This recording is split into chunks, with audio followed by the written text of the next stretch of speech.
into the problem of evil.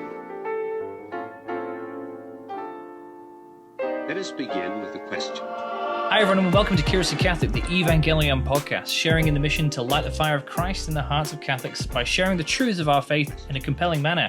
In this podcast, we're going to be picking the brains of Catholic enthusiasts to try and get to the bottom of how to truly live as a Catholic in contemporary times. My name is Dominic Malgeri, and today we are welcoming April Holden. How's it going, mate? Good, how are you? Pretty good. You are recently April Holden, aren't you? I'm recently April Holden. So who were you before? I was April Williams. Oh, okay, so still April. How long have you been married? About almost 10 months. That's cool, man. That's cool. Right at the beginning of a whole new adventure. And we'll get more into that like later on in the topic, because today we're going to be talking about discerning marriage and the sacrament of, and getting to the grips with that.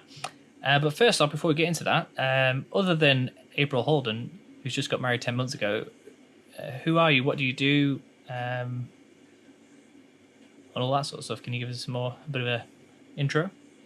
So I live in Christchurch. As you may hear, I'm not originally a Kiwi, but I have been here probably almost 17 years. So a good amount of my life. I'm the director of a charitable trust and ministry called Loving for Life New Zealand, and we provide sort of theology of the body-based sexuality programs to schools and parishes, communities for sort of ages all the way from sort of year 5 to 13. That sounds really cool. What an amazing ministry you've got there. So you say you're not originally from Christchurch. Where are you from originally? It's a hard question. I'm a missionary kid, a Protestant missionary kid originally, and actually have spent most of my early life living in Austria, in Europe, So have the American accent with American parents, but have never lived there, I guess. Wow. So first language is German. That's cool. Well, I'm also a European from the UK, though. I learnt German once, but I probably wouldn't be able to speak much to you now. We actually went to Hamburg and a few places on our honeymoon, which was a nice dive back into trying to speak German to survive. That was fun. I didn't know Austria was much of a mission territory. Was there a lot going on there? Yeah, so my father originally, he's a psychologist and therapist, and we moved there as the wall fell in Berlin, and he worked a lot in Eastern Europe, but we were based in Austria, and he had a counseling center mostly for people who were in ministry. People who were in crisis, missionaries, families, groups that usually when they had issues were kind of just sent home quietly. But he ran a counseling and retreat center there for a number of years. So not church planters per se, but different ministry. He very much had a heart for families, heart for marriage, has been a family counselor all of his life. So I come from a history of family ministry and theology from the Protestant world. Okay, and do you think that's given you so obviously you're not Protestant. Are you Protestant now, or you're not Protestant? No, I'm a Catholic. So I've been one for a while. Oh yeah, how did that happen? And was it? I imagine it would be quite a tough thing if your parents were so involved in Protestant ministry. It was. They have struggled for many years, and getting married to a Catholic has been another nail in the coffin for them. That there's no hope in me coming back. But I've been a Catholic for more than 10 years, and I guess interesting story. Very well, I guess, brought up in Protestant tradition. Parents are Presbyterian, but more evangelical, and grew up in very Catholic Austria. Catholic Austria in the sense that it was very traditionally Catholic, but I never had much of an encounter with people who seemed to really know Christ, or I wasn't really exposed to that, at least in my circles.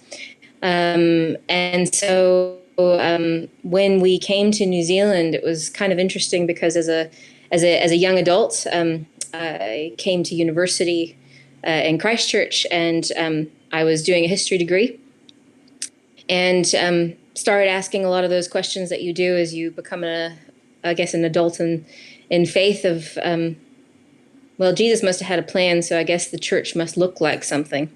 And the church around me didn't look like it had much of a plan. And so I think the thing is that I was interested in church history, and my degree was sort of became more focused around the history of Christianity and the church.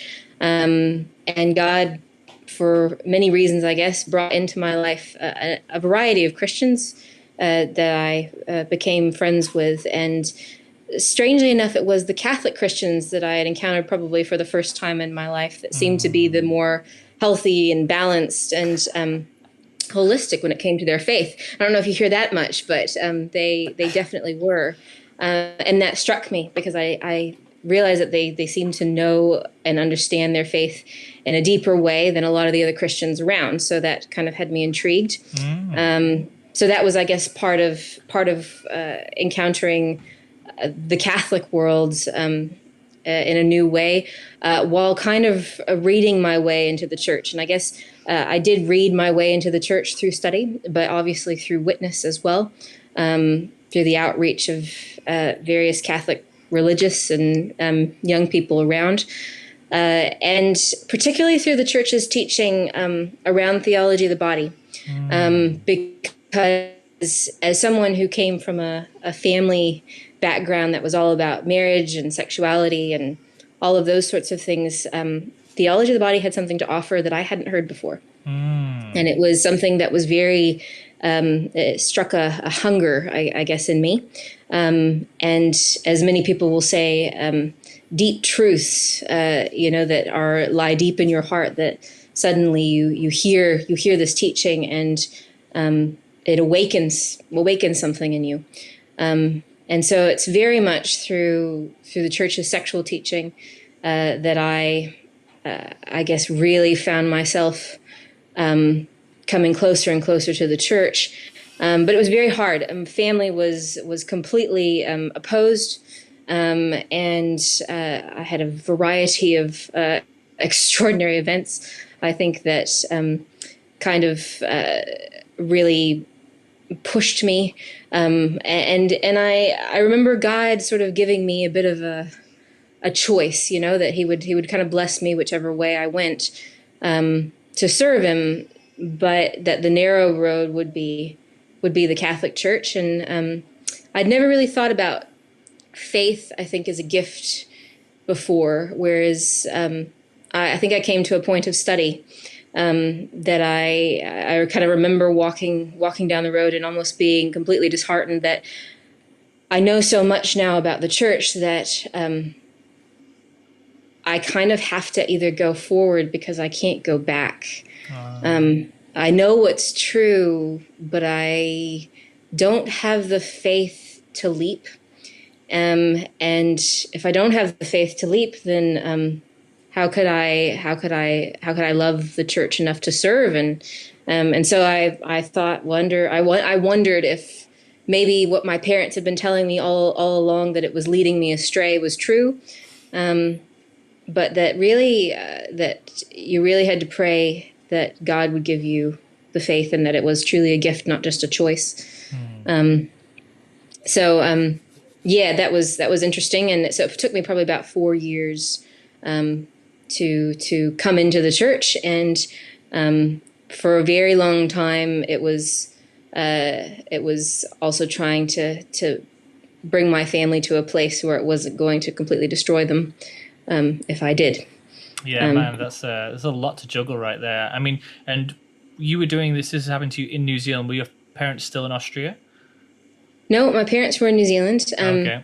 There was even a period in between where they I had finished my undergraduate degree, and they had sort of begged me before I made any big decisions to go and study at a Protestant theological college, and so that I would really make an informed choice. And so I agreed to do that for a summer.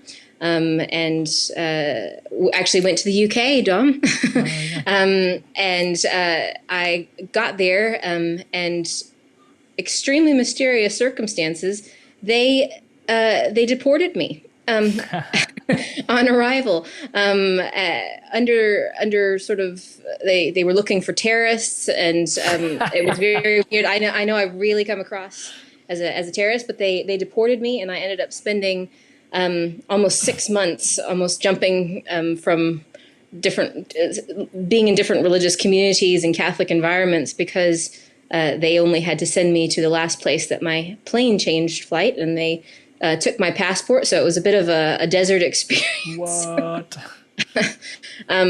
But yeah, God works in mysterious ways. But it was almost the push that my family needed to go, that something else was going on that was kind of out of their control. Yeah. And I think, like with many of us, we look back at our lives and we go, God planted seeds from very, very early on. When we lived in Europe, we lived in a very small village, and there was a newly ordained priest.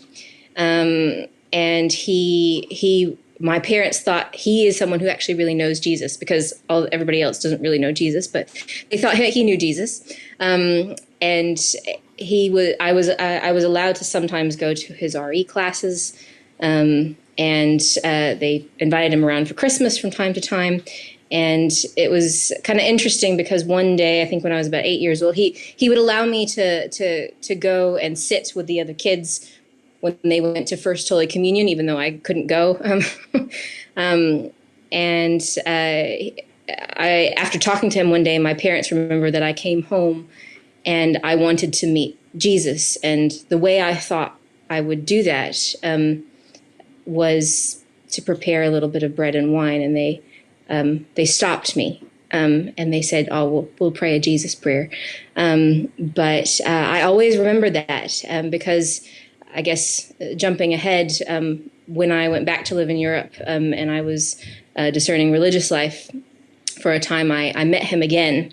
And he told me that he was 18 years old and he had gone to Rome, and he was standing in the crowd when John Paul II was shot.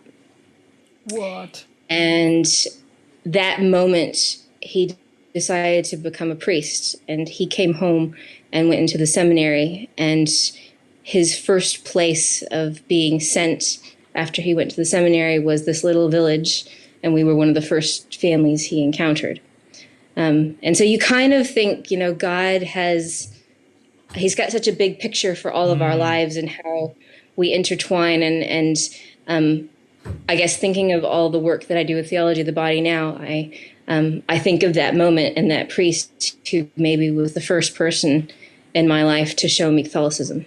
That's insane. It's insane. Are you still in touch with this guy? Yeah, I am. Yeah, I might get his email off you and get him on the podcast. He may not speak English, actually. I'll just learn German. It'll be fine.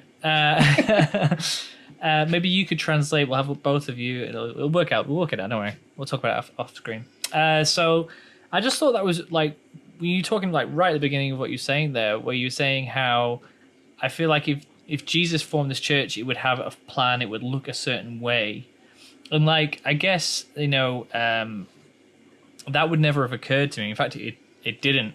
I had my conversion is similar to you. I went to university and discovered God, and it came through experiencing people and learning at the same time. And I just thought that was such an interesting perspective. And I think, I suppose it's something that's very unique to you. And I suppose God, isn't it like, someone said that, if you look at all the like secular leaders and ideologues of history, they all look the same, but all the saints look completely different and are completely unique. And I just thought it was a really cool thing. 'Cause like someone that's like into history, and God can use that and speak to us in a very unique way that's specific to us. So that was really beautiful. That's really cool, and I like that story. I mean, I feel like there's so many things that I want to ask you about that, but I think that would be like a whole other hour, especially the fact that you were without a passport in Europe for 6 months. I mean, there's got to be so many stories in there. But interesting.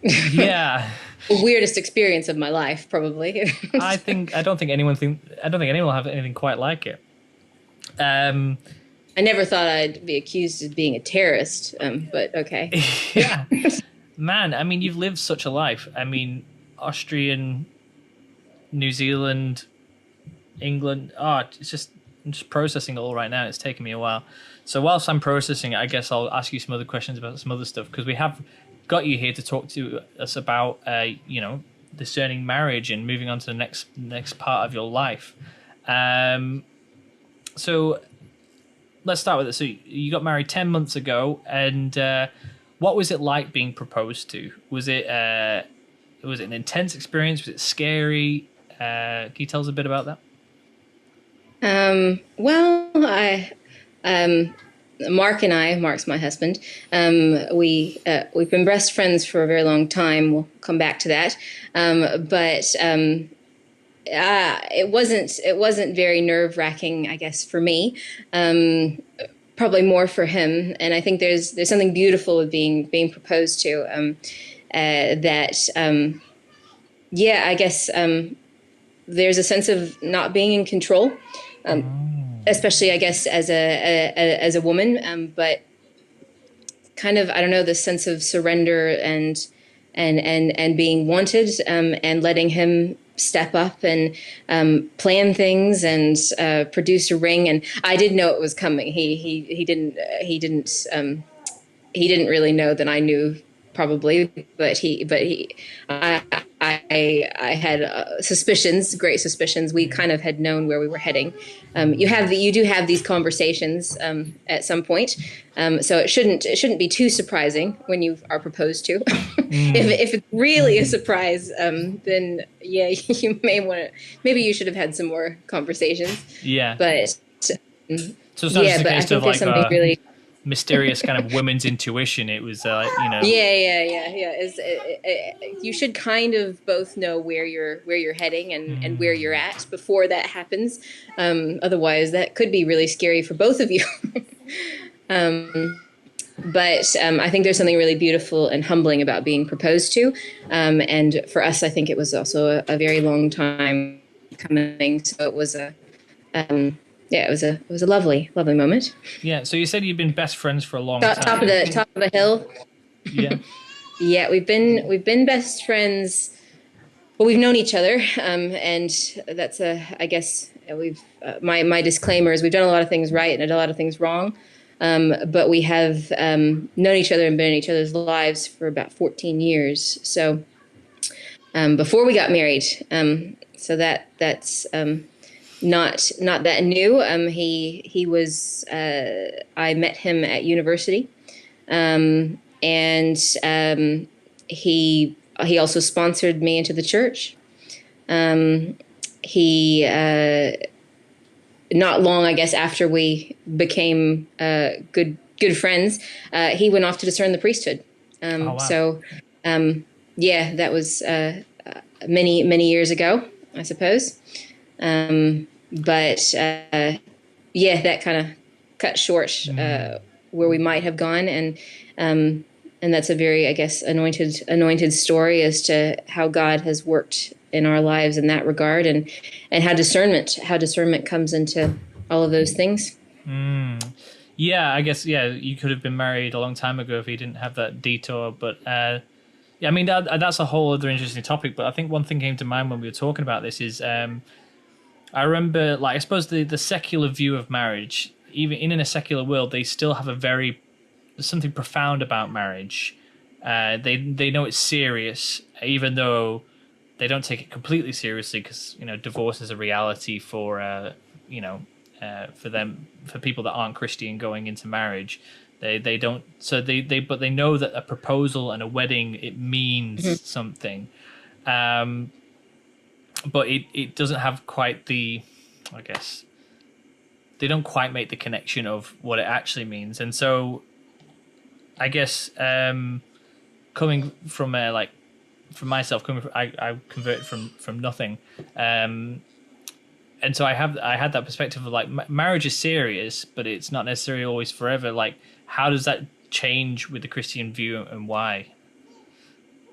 Yeah, I think when it comes to marriage, it's beautiful as Catholics that we're fairly balanced in this regard, because so much of the secular world has sometimes come into popular Christianity, and when working with parents and others, sometimes it can very much come through that that marriage is your ultimate fulfillment of happiness and everything in life. And if you're not married, then you're some sort of a second class Christian, which is nonsense. And as Catholics, we have a very good, beautiful, balanced view of vocation, and that these things are signposts. And no matter which vocation of service you enter into, it's serious. It's important. And I don't want to downplay the beauty and the goodness of it, because it's amazing, and we get a taste of God and God's image on us.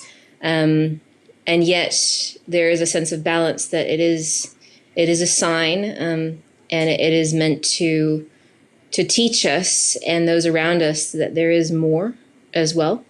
So I think the secular world sees the mystery and sees the beauty, and at the same time also can't put too much emphasis on this being your ultimate fulfillment of happiness, and that can be harmful for those who aren't called to marriage, or for many reasons, or have a different vocation. Yeah, that's really cool, and I guess it kind of brings me to this like a bit of a deeper question on marriage, because with marriage, the sacramentality of marriage is the fact that it's bringing forth something invisible. It was showing something true of God, like the Trinitarian love and his plans, or like a foreshadowing of the relationship God has with humanity, and it culminates in a marriage. And so I guess, that's the profundity of marriage that we know as Christians. But because it's sacramental, it's still bringing forth something, so you can still see the profundity of it. You just might not know like the theology behind it, which would, connect all the dots. But knowing for yourself, because obviously you've been working in like theology of the body and a great theory. Yeah, it's like sexuality and teaching teens and stuff. So you know all this information. So like knowing that marriage is an icon of the Trinity, as you step forward into this vocation to sacrament, was it kind of like intimidating? Were you like, oh wow, it's a big calling. I've got to live up to this image of Trinitarian love now? I'll say probably it wasn't so intimidating for me in the sense that, I guess, like you say, it is an icon. And so an icon, what is an icon? An icon points to something. It tells a story of a deeper mystery. It should help us to discover truth and beauty and goodness. And so marriage is a high call. And none of us are going to ever do it perfectly. But at the same time, if it is your call, then God gives you grace, and it's a strange grace. There is a difference sort of from the before to the after, and we're all falling short, but God will use the little things in your life, the little sacrifices, the little service. If you're constantly leaning into Him and in His grace, to communicate that, I guess. And yes, you want to do it well. And I think that, people should take it very seriously in that regard, that this is your mission. Here you go. And you're going to fail from time to time, and sometimes you're going to dominate. But God will be with you, like with everything in life. And you're made for this. Like, if this is your vocation, you are made for this. And don't downplay, I guess, that God has put his image upon you. And this is how he's called you to live it out. And that's going to be really hard at times. Don't downplay that either. But it's also going to have a level of being natural as well. So I think when it comes to marriage in particular, we, as Catholics, it is a spiritual thing. It is a sacrament. It's not just a practical thing, but it is ordinary. It's extraordinary in so many ways, but there is an ordinary, there is a practicalness to it that's quite profound, I think. And so I don't want to downplay its practicalness, but also we don't want to over spiritualize marriage either. That for most of us, it is the day to day, the little sacrifices, the little choices, and we do that one step at a time. Yeah. Yeah, no. Because I just did an episode with Father Harrison on sacramentality. And he talks about like modernism and acedia. And acedia is that sin where you choose the less good thing as a distraction, as a procrastination from the good thing. So like instead of preparing your kids dinner, you read this really good book that you've been wanting to finish, and it's a really good book, and you want to finish it, and it's a good thing. But that isn't your call necessarily. And so that's very much comes apart with what you're saying. But I wanted to pick up on something you're saying there, like, because marriage really is a coin with two sides. So there is the grace that God gives you. It's like entering into the sacrament. God's not like, well, you guys better be prepared because you're on your own now. He'll give you grace. But at the same time, we kind of need to be prepared. So, like, how do we prepare, but how do we also lean into that trust of God will provide, God will give us the grace. So we don't treat it like a magician, like magical, don't worry about it. But also we don't say, I've got to get everything perfect before I enter into this. Read every book, take every class. Yeah, no, it can be, it's hard to get that balance right, I think, for a lot of people. And my husband's very, very wise in this, because he says that sometimes the beauty and the goodness of the vocation of marriage and a Catholic family can be downplayed, but it can be upplayed as well. But the best preparation for you in life is, as my father used to tell me, is that, become the kind of person that you want to marry. And I would say as Catholics, we can go a little bit higher than that even, become the kind of person that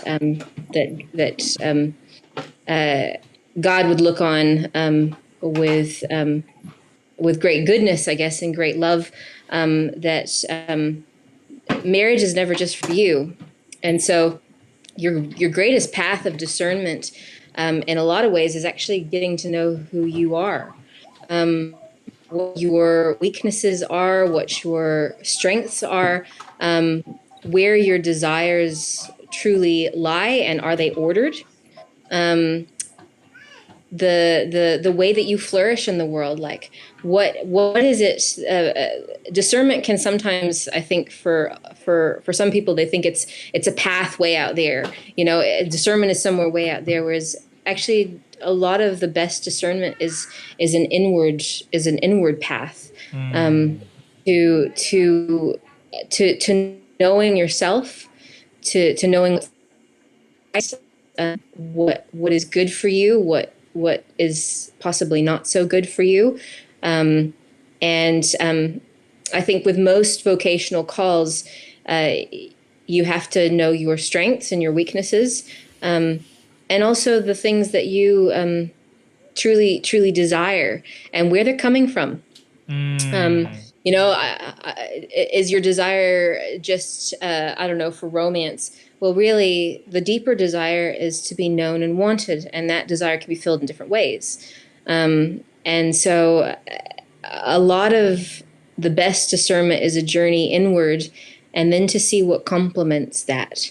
And so that's, I guess, I would say that's probably one of the things I'd say that a lot of people should keep well in mind, as they prepare themselves for marriage, is that am I addressing my weaknesses? Am I addressing my fears? Do I have things that need to heal in my life? Because to be prepared for marriage is you want to make yourself a gift to someone. And so you take great care and good stewardship of the gift that you're making. You know, am I growing in virtue? Do I love God first, or am I looking for someone else to just fill my emotional needs? That's not going to help your marriage. It's not going to help your relationship. Some of those things will be met, but beware of the world that marriage isn't going to be a perfect fulfillment, and it's not going to be a perfect happiness.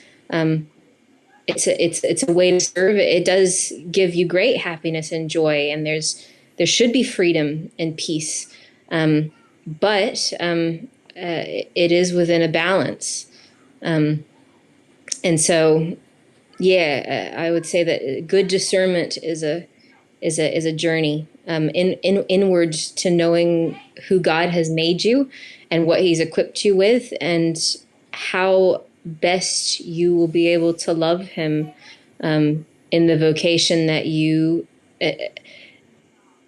choose at the end of the day. You know, God wants us to choose. He's not going to do it for us. You're choosing between goods, and He will bless you through the sacrament of your choice. I like Father Mike Schmitz's.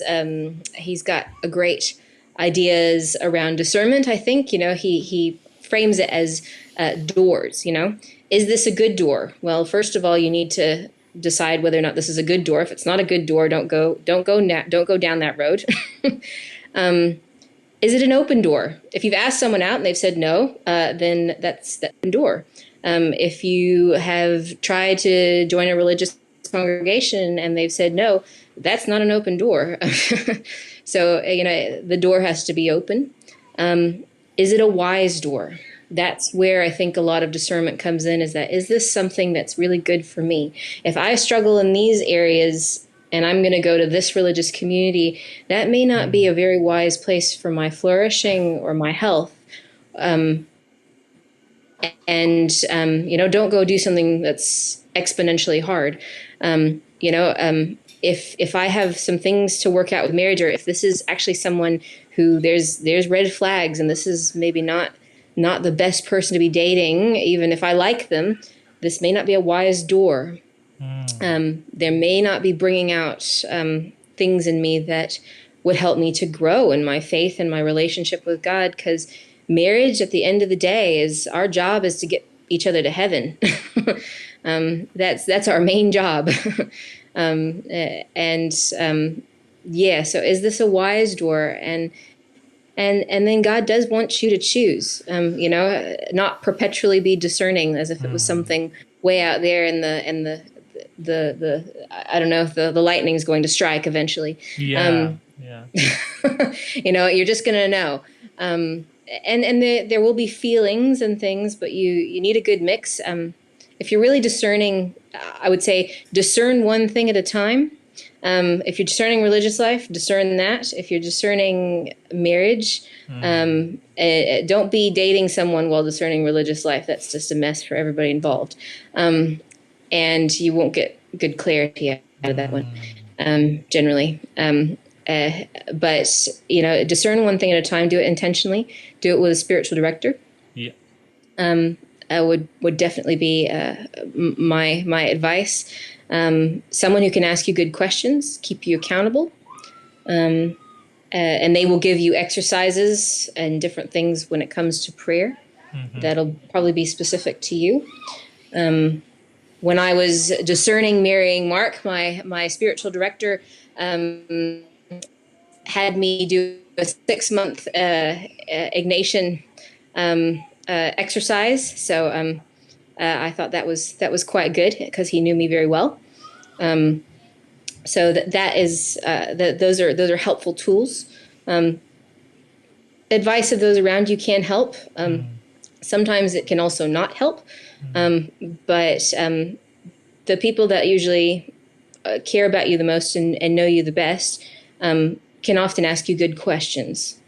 And that's very beneficial, I guess, to discernment. But you do have to know yourself. I think that's a lot of our job in life is to learn to know who God has made us, I guess, so that we know how to best live life with the gifts that we've been given. Yeah, I think like it's like there's a lot there, and I think one thing when you talked, especially when you talked about that your spiritual dad gave you this 6 months Ignatian thing, I can hear a bunch of people say, "Oh, that's what I need to do. I'm just going to do that thing, and I'll know." And I think sometimes we can be a bit like that. We can be a bit like, "Okay, just give me the program I need so I can discern this thing." And again, I guess that's kind of putting it in, trying to take control of it a bit more, rather than receiving what God has for us. And I suppose from what you were saying, correct me if I'm wrong, it's like discernment isn't like necessarily a process. Like, here's your 12 steps. It's a lifestyle of getting to know, being able to hear the voice of God. And so how do you do that? You build a relationship with that. How do you do that? We've got sacraments, we've got personal prayer. And so it's just living that life so that when he says move, we know it's him. My favorite analogy of this, and like I feel like the prophet Elijah really speaks to me, is when he's just defeated the gods of Baal, and he goes and takes a nap underneath a tree, runs away in the desert because the Queen Isabel's going to kill him. And he just lays there, falls asleep. An angel wakes him up and gives him cake 2 or 3 times, and then they say go. And for me, that's what I use as a method of discernment, is go to sleep, eat, and go. No, but like sleeping is like rest in the Lord, like go to adoration. Eating is the body of Christ, go to mass. Just keep doing that over and over again and entering into that fully. And then one day, the angel's going to say, right, this is the last time you're going to receive the Eucharist. You're going to go into the desert for 40 days and 40 nights. And then we'll see God at the end.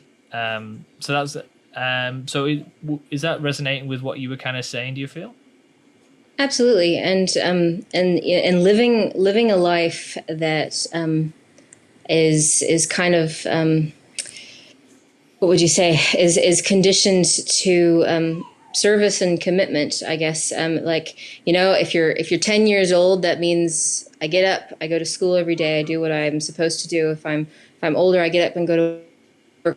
I commit to the little things that I've committed to. So when God has, when I'm used to saying yes to the little things in life that are good, when God asks me to do more, I'm like Our Lady. I think Our Lady is a good example of, is being ready to say yes when the time comes. God is never too late. I was going to say my husband has definitely taught me that. 14 years later, and we've been through a lot. God is never too late, and He's never too early. And so He hasn't asked us to be perfect. He's asked us to be faithful. And so it is that every day that, yes, go to the sacraments, cultivate a life of prayer, cultivate a life of giving yourself, because every single vocation is a giving of yourself. And so you have to learn to do that in all the little ways, so that then when the big things come, you actually can do that, because you're not just going to turn up at the altar one day or turn up at your final vows or anything else. I can give myself fully when you've I guess in today's culture, it's more common to cultivate a life of selfishness. What's in it for me? What do I need? This is my time. This is my this is my that. And I'm not saying don't be prudent in the sense that you need to know how much to rest, how much to give, not to overcommit yourself, because we can get very, very busy with things that are not always healthy, just for the sake of being busy. But we do want to cultivate a life of giving of ourselves, because your spouse will need that, your children will need that, and you become more like Christ as we learn to to pick up our cross, but also to surrender. A couple more questions on this. You talked about hearing, like, receiving advice off people that are close to you, and also, like, for your parents, getting married to a Catholic was another nail in the coffin of it's not coming back. Our parents are the closest people. They were not for it. Yeah, they did love me and they did know me to a degree. And so, like, what was that? I mean, that must have been quite hard for you to have, like, your parents' attitude towards this. What was that like? If you mind, we can. Yeah, it's interesting, I guess, because your parents are flawed people. They have their own wounds and struggles, and my father in particular, he had it very set in his mind, I think, to a degree, as to how life would go, and it hasn't quite gone that way. He absolutely adores my husband now, and sometimes people can clash because they're so similar, as well. So, family, friends are not always your best bet, so you do have to be mindful as to what advice you listen to. They probably spent, they wanted to know him, in particular my dad. He wanted a lot of control, I guess, and he wanted my good. I think that's the thing, is that I knew he wanted my good. I knew he wanted a good man, and I knew when I was discerning religious life much earlier, that was almost too much for my parents if I had gone that way. Not saying God couldn't use that, and that was the reason why that was not the answer. But God does keep everyone in mind, I think, as you progress in life. He loves those around you just as much as he loves you.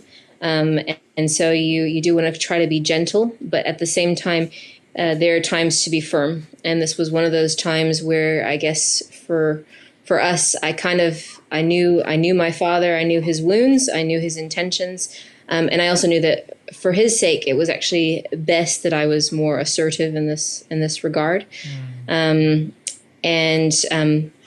listened to the concerns, and that was good. And my husband listened to the concerns as well.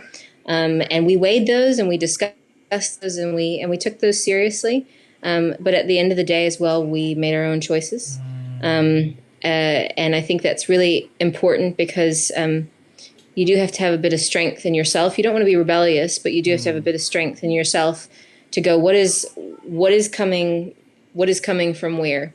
And at the end of the day, all the excuses that my parents were sort of giving came back to the fact that, Catholicism was the nail in the coffin, and that was just a hard thing for them to sort of accept. And so they were kind of beating around the bush, trying to come up with other reasons why they weren't happy. But we felt that it was right to move forward. And so, yes, even when we got engaged, that was they were very much like, who have you told, and can we stop this? But they really came around. I think, I don't know, maybe around 6 months into our engagement, on the Feast of the Holy Family. They really they decided they could see that actually this was good. So that's a bit hard. I think that if I was a lot younger, I think I would have struggled a lot more with that.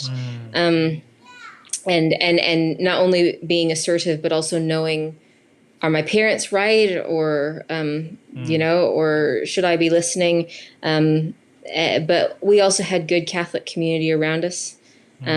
We had people who knew us, people who were helping us through marriage prep and asking us through good questions and all that kind of thing, because I would definitely recommend do good marriage preparation. Ask all those questions.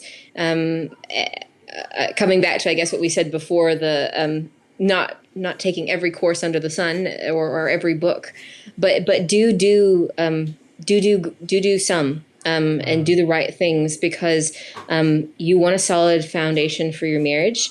And if you don't talk about at least all the big things before you get married, you're going to have to face those sooner or later, and they're going to be harder and more painful. Whereas you know that you want to know that you can confidently go into marriage and mean those vows, that your marriage is valid, and sacramental, and that is the best way to be open to God's grace as you go forward.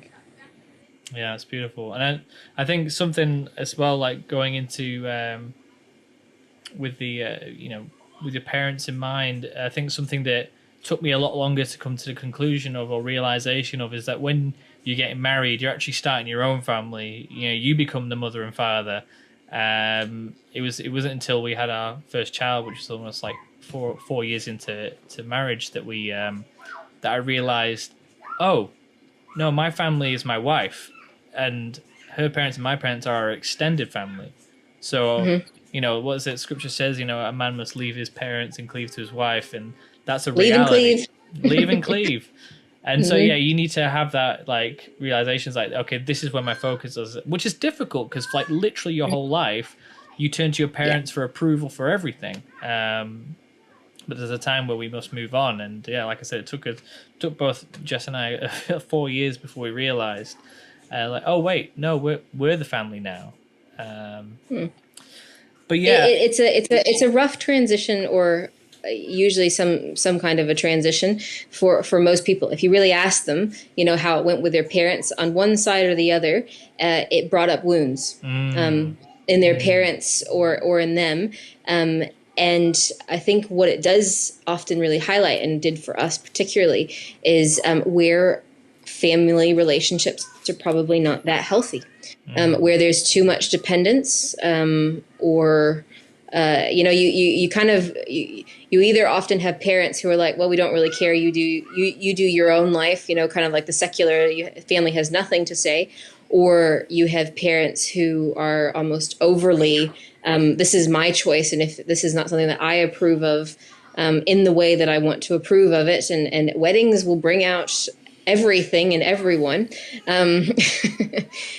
which I think is also, a part of a great way to, you look at our world and the people who, living together and don't go through an engagement process really, and, get married somewhere down the line, they miss all those amazing areas of growth, because there's so much growth that happens in your intimacy and how you leave and cleave in those months, of engagement, up to the wedding. And you still work through some interesting things, especially with the immediate family. And so, learning to do that well, and what it means for us to be our own family, for your authority probably isn't quite the right word, but but to move from the hierarchy within your own family to being a whole new establishment, is a transition that most people have some kind of struggle with, or conflict. Yeah, definitely. So I want to go back to you. You said that you discerned religious life for a moment, and I kind of like you saying how it was a 14-year wait before you got married and such like that. Like, that's, that seems like what was that process like? Was it difficult? Was it painful? Because I feel like it's kind of difficult for Catholic girls out there, because there is an order of things, and it's basically the guy has to step up. And in the world we are in today, I feel like guys don't always step up. And so, like, it's like, how was that for you? what was the discernment of religious life like for you? Yeah, it's a hard world we live in, which us women, we have our wounds and struggles that we have to work through, and then men have to do the same, and that's something that we're really, I know, all needing to fight, probably, and it has a huge impact on relationships. And the moment I found out I was having a baby girl, my first sort of I don't know what it's like to enter the world as a Catholic guy, but I definitely know what it's like to enter the world as a Catholic woman. And I sit here in New Zealand and go, if she's called to religious life, what order? Or does she have to go halfway across the world? If she's called to marriage, is there a good man who will value and love her? And if she's called to single life, is she will she have a good enough community that will value her and allow her to serve and flourish? And I think that those are all things that I've wrestled with as a woman. When Mark left for the priesthood, I wasn't quite a Catholic yet, but I was still struggling along. I guess I didn't really know until he said he was leaving that maybe we were moving into a place where we were really more than friends, and it kind of surprised us. But it was, I guess, that moment that God was asking me to also let him go, that I think this is something that as Catholic girls, it can be a hard thing to learn, that actually, no matter what vocation someone is called to, God wants good things for you. He didn't take Mark away to the priesthood because I was second best, or because I missed out. But God had good things in mind for me, and I think that's something for us to really reflect on. Were those like real like struggles that you had, like when he left, was like, oh, I'm not good enough? Was that a real feeling that you had to struggle with? Probably a little bit more later on, there was a sense of, especially being where I was at the time, kind of not fully understanding the priesthood, not being Catholic, being in the Protestant world where some of the cultural Christianity is that marriage is the best thing, and him me maybe thinking that he didn't really get that, or just not understanding the beauty of the priesthood, which was also something that was a great learning process and growth for me, is to really come to understand the difference but the richness in each of the vocations and how they interact. And why couldn't, especially coming from where I was, why couldn't he be a married priest? Why couldn't I be a priest? All those sorts of things, and it was good because God had kind of taken me into a time where really I was discerning on my own, without, not that Mark was ever sort of an incentive, but, some people convert to the faith because of someone that they love who's a Catholic. And God really made sure that it was me that was taking this journey. I think as I fell more in love with the church, I had never thought about religious life ever in my life because it was never an option. It was never presented to me. I loved education. I think that I had always sort of loved education, and so I really took a liking to the Dominicans of St. Cecilia, and I did go over and visit their mother house at one point, even before I was a Catholic, and the first thing they told me I needed to do was actually become a Catholic, but I wasn't really ready, I guess, at that point to do so. I still had a bit of journeying to do on my own. When Mark came back initially, and he hadn't kind of answered his questions properly, as with many things in religious life.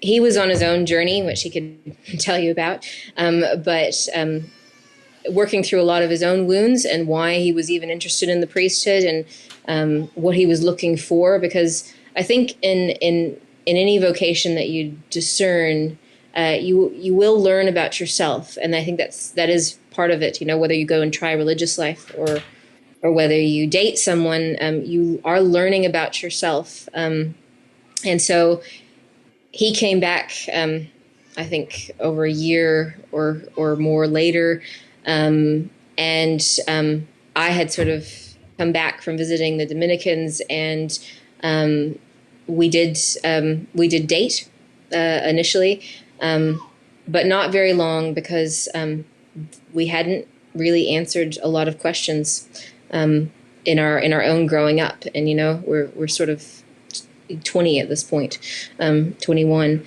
and we just hadn't answered a lot of those deeper things in our life. So Mark went back into religious life, and I did go and spend about 6 months with another community that had multiple states of life, because I think I found that despite the fact that I love teaching, I also really liked communities that had different states of life, including lay branches. And so I think that was a kind of I was a Catholic. I'd become a Catholic at this point. And it was kind of, it was after the first earthquakes. And I became a Catholic, I think, when I probably was really at my poorest in some ways. Like I didn't really know where I was going in life or what God was calling me to, but I knew that I wanted to be in the church. And so I think at that point I had written God a blank check. My family had kind of accepted that it was, this was where I was going to go. They did it in absolute tears, that this was my decision. But I felt this was where God was clearly calling me initially, and that this was where I was going to go. And I didn't know what that meant, because it looked like definitely it wasn't Mark at the time, and I didn't really know what to do with religious life. But I did go back and give a community a go for a number of months, and I loved it. I think the thing is that I did love religious life in a lot of ways. There were a lot of things that were so beautiful and so good. But at the end of it, at the end of the time that I had sort of dedicated there, I knew that I could be happy there, but it wasn't really where I felt all of my gifts or my flourishing was really. I was comfortable, but it wasn't the right path, or at least not at that time. And I think my real desire was I really wanted to teach. So I did. I came back to do a postgraduate in teaching, and became a secondary teacher because I wanted to teach the faith. And I initially taught RE for a number of years. And I guess in that period of time, my love for the church's teaching around theology of the body, and realizing that our school system may be a bit impoverished in this area, had me look at ministries that I could work with that would allow me to teach the faith in that regard. And so again, a number of years, I guess, later, when Mark had kind of finished with the priesthood and discerned that was not his calling, and that religious life was not his calling, he came back, and we kind of tried again. It's funny. It's a long period of time where we always kind of came back to each other. There was always a desire there, but he had a lot of wounds in his life that were still not worked through. And that made it, I guess, also very clear for us that the time was not right, and it may never be right, and that needed to be let go. and that was very hard initially, but I think it was very good for me because it gave me the space and time to really let him go, but also to grow in my own faith and who I was in my femininity over a period of time, and see how I really served outside of being a wife and a mother, which I didn't know if that was actually something that was really, really my call anymore, even though it was a desire, but it may not have, but there was no real clear path to fulfilling that. So there were lots of other ways in which I learned to give of myself.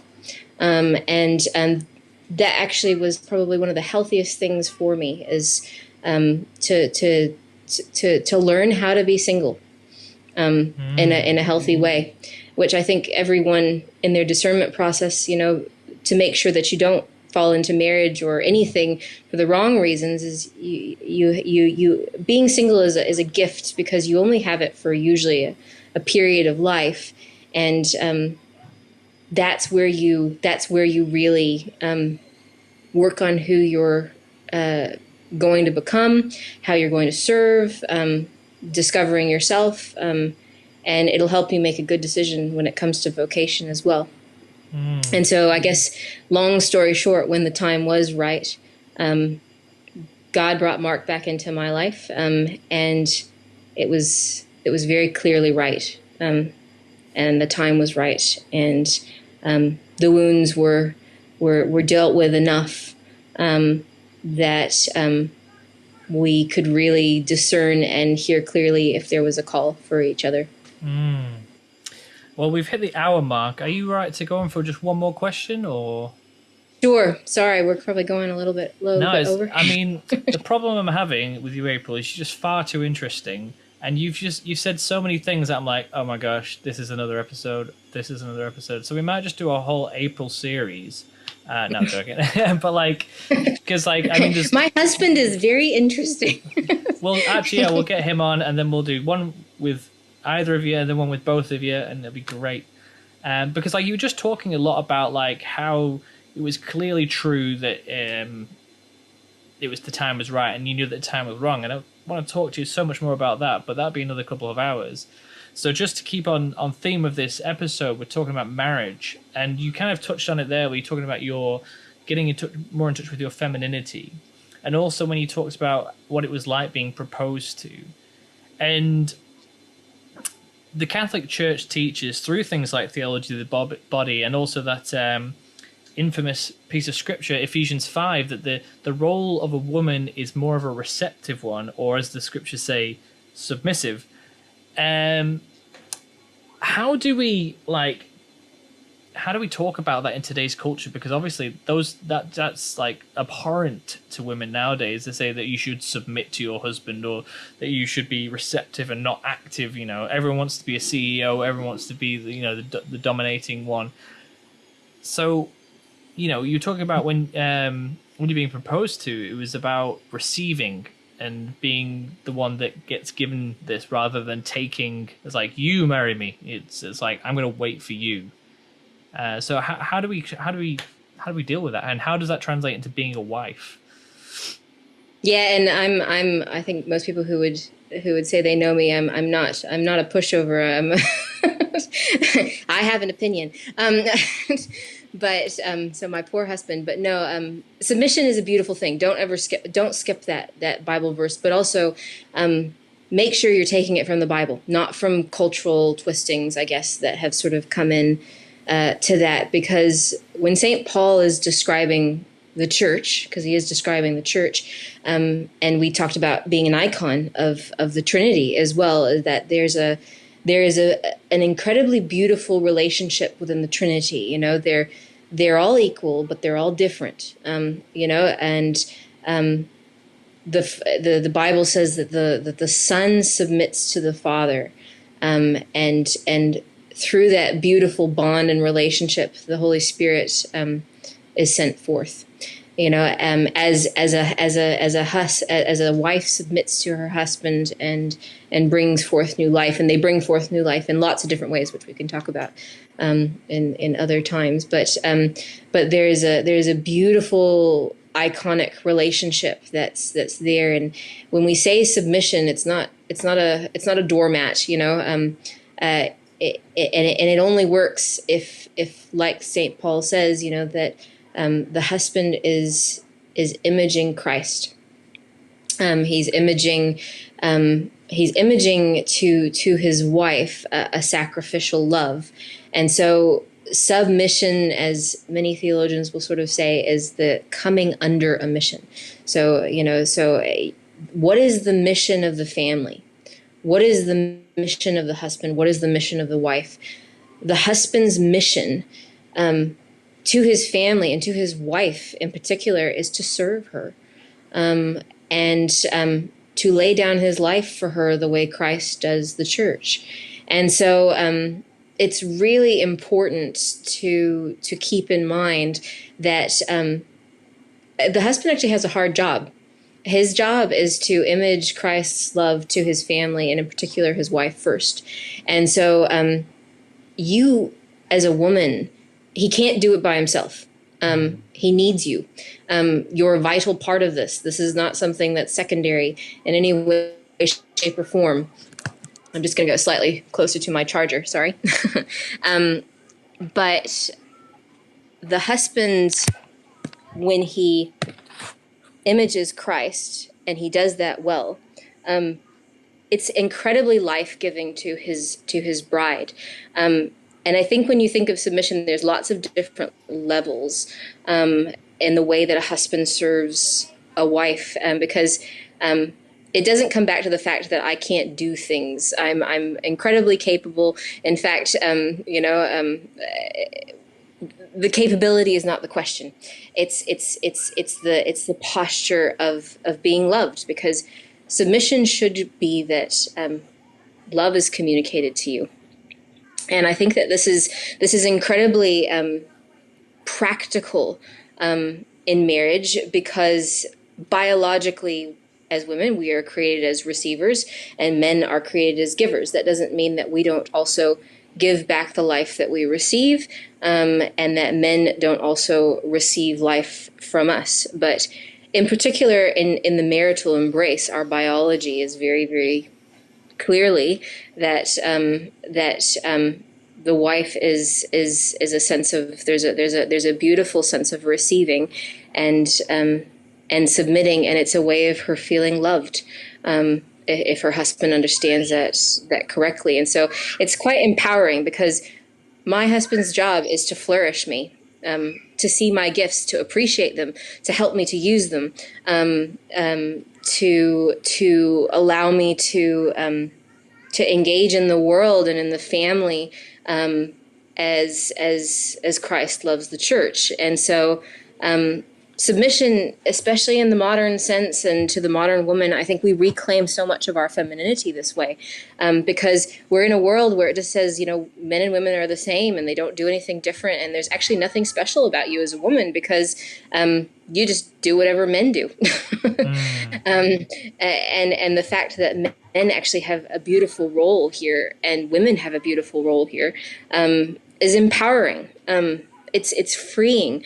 I have so much peace and joy, and I don't feel like I've got the world on my shoulders and I have to do everything, because my husband actually has quite a big job and I help him fulfill that. But it also means there are things I just don't have to do. That's cool. So I don't know if that's properly explains it. I know we could probably go into a lot more. But it is a spiritual posture more than anything else. And that has practical outworkings, but it is a spiritual posture more than anything else. But Ephesians does finish with mutual submission, is that we mutually serve each other. We mutually uphold the mission in our family to love God and to image Christ to each other, to our children, but to the world around us, because marriage is never meant to be insular. It's always meant to be life-giving to the outside of the world as well. Yeah, Marriage right. isn't for you. It isn't just for you. Right, yeah. It's Yes. a sacrament of service. Yeah. Well, our lives aren't for us either. And I think No. this is, we've definitely just scratched the surface, and I don't think we really have the ability to go any further in this particular episode. So we'll definitely have to have you back and have your husband back, and it'll be a great series we can go on with. But for now, I think we're going to have to call it a day at here, because my wife's outside with 3 children and she needs some help. But if anyone wants to get in touch with you or hear more about the work that you do, how could someone do that? Well, the easiest way is to, and I can give you something later, is to you can go online and look up lovingforlife.org.nz, or you can email lovingforlifenz@gmail.com, and happy to help in any way. I'm not the fount of all knowledge, but I think that we all, as we live life with Christ, we have ways that we can enrich each other. We can do that in any way through our lives or our marriage. Be very happy to. That's cool. Okay, well, thank you, April, for joining us. And thank you all for joining us and listening to another episode of Curiously Catholic. Remember, if you want to get involved with what we're doing here at Evangelion, check us out at www.evangelion.co.nz. And for all those listening to the podcast, like, share, and subscribe to us on our YouTube channel, on our podcast apps, on our Facebook page, and on our Instagram. Go and check us out. Stay curious and stay Catholic. God bless you, everyone.